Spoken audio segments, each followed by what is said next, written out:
They found a loophole in Allah's law, thought themselves cleverer. And on Sunday, their children, wives, and fathers thrashed through their homes, trapped in the bodies of apes, clawing at walls, and trying to scream their own names. This is not a myth. This is a warning. When the inhabitants of Ayla broke down their neighbors' doors at dawn that Sunday, they heard sounds that froze blood in veins. Not screams, shrieks. High-pitched, panicked, inhuman. From windows came the scratching of claws on stone, dull thuds of bodies against walls, wheezing that sounded like an infant's cry. When the first door collapsed under axe blows, a creature appeared on the threshold the size of a 10-year-old child, covered in grey fur with long arms and bulging eyes. An ape. It looked at the people, and in its gaze was something unbearable. Recognition. It extended a hand toward one of the men, touched his face, ran fingers along his cheek, just as his wife did every morning. The man recoiled, screamed, fell to his knees. The ape embraced his head with its hands and made a sound that was almost a word, almost a name, but dissolved into howling. Behind it, in the house, dozens more thrashed, leaping over furniture, overturning jugs, scratching walls. They all looked at those who entered with identical horror. The horror of those who understand what has happened to them, but cannot say a single word. Ayla stood on the shore of the Red Sea, in that part where the water was so clear that in the shallows you could make out every grain of sand on the bottom. The town was small, 200 houses of white limestone with flat roofs, narrow streets smelling of fish and salt, a market by the harbor where they traded dried tuna, coral, and pearls. Houses clung to cliffs, descended in terraces to the sea, and from every roof the horizon was visible, an endless blue line where sky met water. The inhabitants of Ayla were fishermen. Fathers taught sons to mend nets, read the wind, know the places where mullet and barracuda ran. Women dried the catch on flat stones, and children played by the shore, collecting shells and crabs. They were part of the tribe of Israelites, descendants of those who had come out of Egypt with Musa. The law had been given to their ancestors on Mount Sinai, carved on stone tablets. Remember the Sabbath day, to keep it holy. 6 days you shall labor and do all your work, but the 7th day is the Sabbath of the Lord your God. On this day you cannot work, cannot catch fish, mend nets, trade. A day of rest, a day of remembrance that God created the world and rested. The inhabitants of Ayla observed the law, not because they feared punishment, but because their fathers and grandfathers had done so. The Sabbath was part of life's rhythm, like the tides. But one day, something changed. The exact date is unknown. Tradition did not preserve the year, only that it happened during the reign of Dawood, when the Israelites already lived in their land, but still remembered the covenant. The fishermen began to notice a strangeness. On Sabbaths, fish came to shore. Enormous schools, tuna, mackerel, sea bass, fish so large and fat that one could feed a family for a week. They came at dawn, swam near the surface, silvery backs gleaming in the sun. The water boiled with their multitude. You could stand knee-deep in the sea and catch them with your hands. But it was the Sabbath. The law forbade it. On other days, Sunday, Monday, Friday, the sea was empty. Fishermen went out in boats to the horizon, cast nets, waited for hours. The catch was meager, a few small fish, barely enough for dinner. But on Sabbaths, the sea was full. This was a test, too obvious not to notice, too cruel to ignore. The fishermen stood on shore and watched as schools swam past, smelled the sea, heard the splashing, saw how the water became dark from the multitude of bodies, and could do nothing. The first weeks they endured. The town elders, those who knew the law by heart, reminded them, "This is a test from God. He watches to see if you will stand firm. Do not give in to temptation." But hunger does not listen to theology. Children cried at night from emptiness in their bellies. Women looked at husbands with mute reproach. Debts grew. Merchants from neighboring towns arrived, looked at empty stalls, and left. Ayla grew poor. Then one of the fishermen, his name was Zayd, a middle-aged man with hands scarred from nets, said what many thought but feared to speak aloud. He said, "What if we don't fish on the Sabbath? What if we simply set nets on Friday evening and gather the catch on Sunday morning? Technically, we're not working on the Sabbath. The nets work themselves. We're not breaking the law." The words hung in the air. Several people laughed, nervously, uncertainly. Others were silent. An elder named Yusuf, an old man with a white beard to his waist, stood and said, "This is a lie. You know it's a lie. The law forbids work on the Sabbath. Not the words, but the meaning. You're not deceiving the law. You're trying to deceive God." Zayd answered, "We are not deceiving. We are finding a solution. God gave us minds to think. Isn't that so?" The argument lasted all evening. The town split. One part, the smaller, about 30 of 200, stood with Yusuf. They said, "This is a trap. God is testing you, and you're failing the test. It doesn't matter how you phrase it. If your heart seeks to bypass the law, you've already broken it." Another part, the larger, about 120, stood with Zayd. They said, "We're not breaking it. We're clever. God didn't forbid clever solutions." The remaining 50 were silent, agreeing with neither side, but not opposing either. The next Friday, before sunset, Zayd and his supporters went to the sea. They dug ditches in the sand near shore, long trenches that filled with water during high tide and dried during low tide. They drove stakes, stretched nets so that fish would swim into the ditches on high tide and couldn't escape on low tide. Traps. Simple, effective. The work took several hours. When the sun touched the horizon, they went home.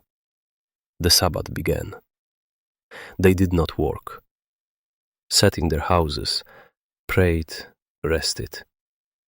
Technically, observed the law. And on Sabbath morning, the fish came. Enormous schools, as always. They swam into the ditches, caught in the nets. The water boiled with their multitude. By noon, the traps were full. Hundreds, thousands of fish, threshing in the snare. Zayd and his people stood on shore and watched. Did not touch. It was the Sabbath. But watched. And in their eyes was greed mixed with triumph. We bypassed the law. We won. Yusuf and those who remained with him watched from their roofs. The old man stood leaning on his staff, and his face was grey as ash. He saw not the fish. He saw a crack in the heart of the town that widened with each day. Saw how people who called themselves faithful sought ways to deceive God without calling it deception. He tried to stop them, went from house to house, said, "You don't understand what you're doing. This is not cleverness. This is rebellion. God sees not actions, He sees intentions. You set nets to catch on the Sabbath. The fact that you don't stand beside the nets doesn't change the essence." But they didn't listen. Zayd said, "You're old and afraid of change. God gave us brains to think. The law doesn't forbid traps. It forbids work. We're not working." Others nodded. Some even laughed at Yusuf, called him a fool who would die of hunger while waiting for mercy from heaven. On Sunday morning, Zayd and his people went to the sea. The tide had ended. The ditches had become shallow. Fish lay in them, mountains of silvery bodies, some still thrashing, others already still. The smell was unbearable, a mixture of salt, blood, and something sweet beginning to rot in the sun. They gathered the catch in baskets, laughed, shouted to each other. One catch was more than the entire previous month. They sold the fish at market, made so much they didn't need to work for a week. Zayd bought a new net, silk, from Damascus. His wife received a silver bracelet. The children ate their fill. The next Sabbath they repeated it, and again, and again. It became a ritual. Friday, set the traps. Saturday, rest. Sunday, gather the catch. The town grew wealthy. New houses were built, boats repaired, goods from distant lands appeared in the market. Zayd became a respected man. People came to him for advice, invited him to councils. He said, "See, God is not punishing us. That means we're right." But Yusuf saw something else. He saw how people changed, how something hard, cold appeared in their eyes, how they began to look at the law not as a covenant, but as an obstacle to be bypassed. He saw how children learned from fathers not faithfulness, but cunning, how the word of God became a game where the point was to find the loophole. He tried to warn them, gathered the 30 righteous, those who did not set nets. They walked through the town, shouted in the streets, "Stop! You're playing with fire. God is patient, but not infinitely. Repent before it's too late." They weren't listened to. Zayd said, "If God is displeased, let him send a sign. As long as there's no sign, we're right." Yusuf answered, "The sign will come, but when it comes, it will be too late." Then Zayd laughed and said, "The old man is afraid of life. Let him sit in his house and wait for the end of the world. We will live." Yusuf returned to his people and said, "We must separate, build a wall between us and them, a physical wall, so as not to be part of their sin." The 30 righteous worked for 3 days. They erected a wall of stone and clay dividing the town in half. Low, the height of a man, but clear enough. Here, those who observe. There, those who bypass. Zayd looked at the wall and spat. He said, "Fine, let them sit behind their wall and starve. We will eat fish." Several months passed. Ayla prospered. Fish came every Sabbath, traps filled. Sundays were days of feasting. Zayd's children wore clothes of Egyptian linen. His wife cooked with spices from India. He built a new house, larger than the old one, with mosaics on the floor and carved doors. When someone asked if he feared God's wrath, he answered, "What wrath? God blesses us. Look how we live." And behind the wall, Yusuf and his people ate meagerly. They didn't set nets, caught fish the old way, on weekdays when the sea was almost empty. Starved, but did not give in. Every Sabbath they gathered in Yusuf's house, read the Torah, prayed. The old man grew thinner, skin stretched over bones, but his eyes burned. He said, "Soon. The test cannot last forever. God will see who stood firm and will save us." On one Friday, when Zayd and his people were setting the next traps, the sky suddenly darkened. Clouds rushed in from the sea, low, black. Though there was no wind, no smell of rain, the air became heavy, as before a storm. Several people stopped, looked up. One said, "Maybe that's enough for today?" Zayd laughed. "Clouds frighten you? Work." They finished by sunset. The nets were stretched, stakes driven. They went home without looking back. The night passed quietly, too quietly. Usually on Sabbath, you could hear the sea, the sound of surf, cries of gulls. But that night, the town was silent. Even the dogs didn't bark. Yusuf did not sleep. Sat on the roof, looked at the sky. There were no stars, only blackness, thick as tar. He prayed in a whisper, and the words of prayer trembled. At dawn on Sunday, Yusuf and his people woke to sounds. At first, they didn't understand what it was. Shrieks, scratching, thuds, coming from that part of town beyond the wall, where Zayd and his supporters lived. Yusuf rose, went outside. The other righteous gathered around him. They approached the wall, listened. The sounds were animal, not human. Someone said, "Maybe jackals got into the houses." Yusuf shook his head. He knew. He didn't know what exactly, but he knew it had happened. They approached the gate in the wall, a narrow passage usually locked with a bolt. Yusuf opened it. Beyond the gate, the street was empty, house doors closed. But from windows came sounds, hoarse, desperate, and a smell. The smell of sweat, urine, fear. Yusuf stepped forward. The rest followed him. The first house belonged to Zayd, large, with a new carved door. The door was locked from inside. Yusuf knocked. No one answered, only shrieking, scratching. He called others. They took an axe, began beating the door. Wood cracked, zadar split. When the door collapsed, they froze.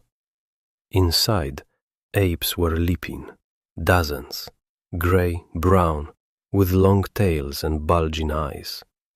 They thrashed around the room, overturned furniture, tore fabrics. But these were not just apes. They looked at those who entered, and in their gazes was reason, horror, recognition. One of them, large, with a scar on its chest, ran to Yusuf. It grabbed him by the arm, pulled him toward itself, touched his face.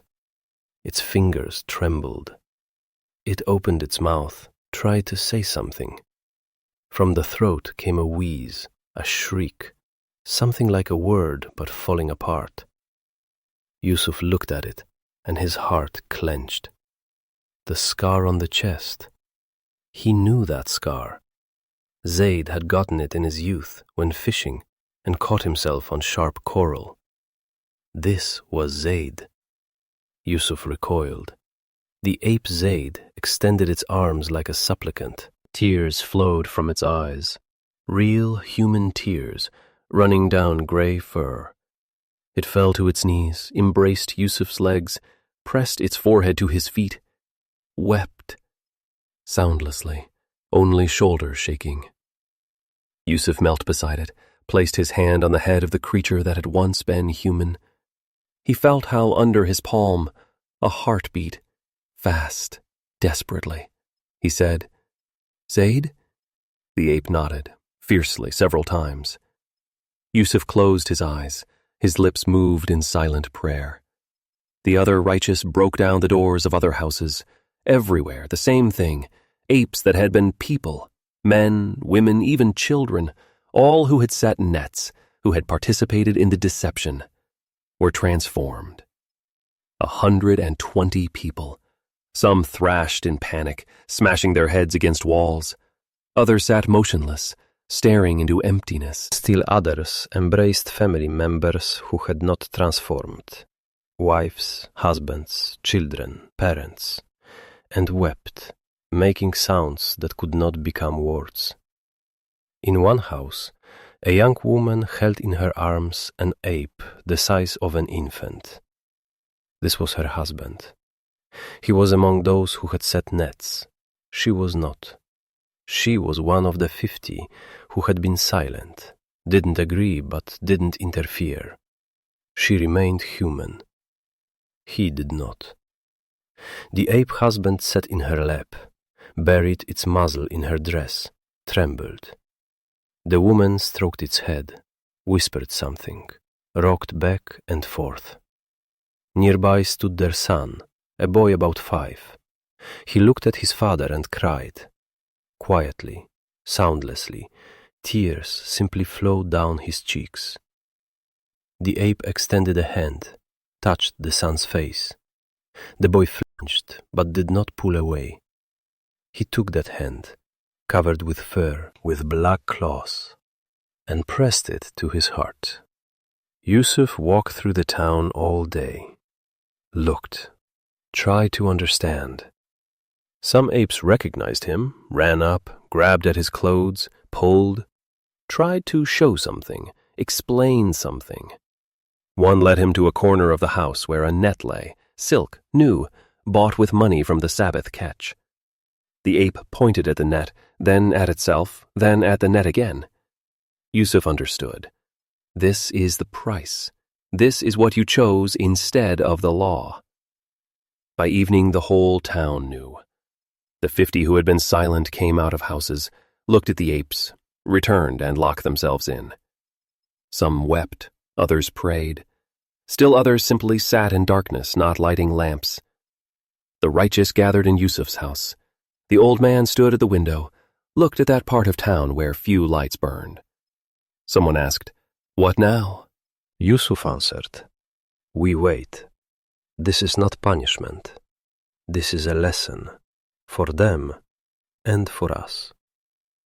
For 3 days the apes lived among people.